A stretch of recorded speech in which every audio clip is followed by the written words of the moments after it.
Is your laptop is blank while it is running? As my laptop is running, you can see their power button, but there is no screen. The display is completely black. So how we can fix this issue? In this video I will show you easily how you can fix this issue. So we can first of all reset our graphic driver. So we need to use this combination of Control Shift Windows and B key together. Now here is the combination: Control Shift Windows key and B key together like this. And still there is no display. So how we can fix this? You need to remove all the external cables, and also you need to make sure that your charger is running here.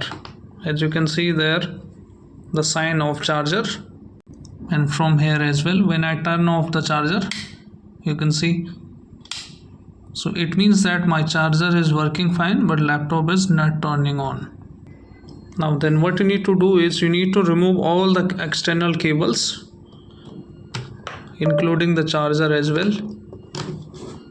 And once you remove all the external cables, you need to press and hold the power button completely for 15 to 20 seconds.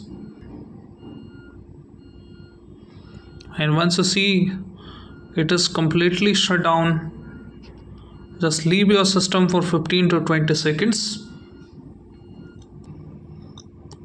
Now turn it on again and see the issue is fixed or not.